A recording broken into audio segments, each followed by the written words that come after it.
नमस्कार मित्रांनो, आजच्या या व्हिडिओमध्ये आपण TRTIमध्ये आपला जर नंबर लागला नाही तर आपला नंबर आपण सिलेक्ट झालो आहे किंवा नाही तर ते आपण कशा पद्धतीने चेक करू शकतो तर तेच आपण या व्हिडिओमध्ये पाहणार आहे। तर व्हिडिओ नक्की शेवटपर्यंत बघा। चॅनलवरती नवीन असेल तर चॅनलला सबस्क्राइब करा।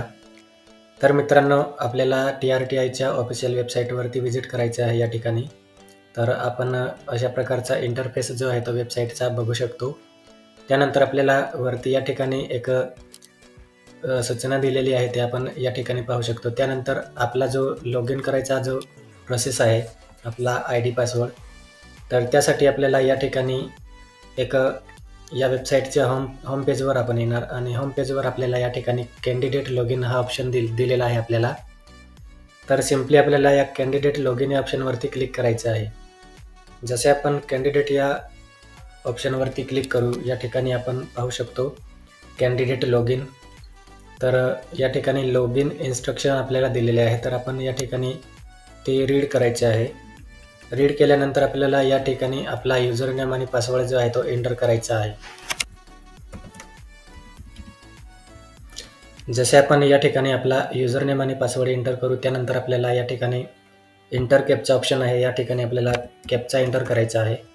कॅप्चा एंटर केल्यावर या ठिकाणी आपल्याला लॉगिन ऑप्शन दिलेला आहे, या सिंपली लॉगिन ऑप्शनवरती क्लिक करायचं आहे। तर जसे आपण या ठिकाणी लॉगिन होऊ, आपल्याला अशा प्रकारचा इंटरफेस दिसणार आहे। तर फर्स्ट आपल्याला या ठिकाणी आपण ॲप्लिकेशन केलेला ॲप्लिकेशनचा जो ॲप्लिकेशन असतो, ऑनलाईन ॲप्लिकेशन, तर तो डाउनलोड करण्याचा ऑप्शन असतो। त्यानंतर आपण ज्या स्कीममध्ये आपला फॉर्म जो आहे तो अप्लाय केलेला आहे त्याचं आपल्याला या ठिकाणी एक दिलेला आहे आणि त्यानंतर आपल्याला पोलीस किंवा पॅरामिलिटरी ॲलोकेशन स्लिप आहे ते आपल्याला या ठिकाणी दिसणार आहे। आणि या ठिकाणी आपण एक पाहू शकतो TRTI स्टेटस फॉर पोलीस और मिलिटरी, तर या ठिकाणी आपण स्टेटस पाहू शकतो अप्रूव्ह।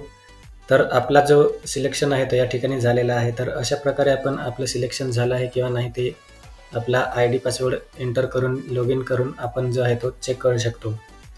तर सिंपली आपला नंबर जर सिलेक्ट झाला नसेल किंवा आपलं सिलेक्शन झालं नसेल तर चिंता करायची गरज नाही, कारण पुढच्या ज्या बॅचेस सुरू होतील तर त्याच्यामध्ये आपला नंबर जो आहे तो नक्कीच या ठिकाणी सिलेक्शन होणार आहे।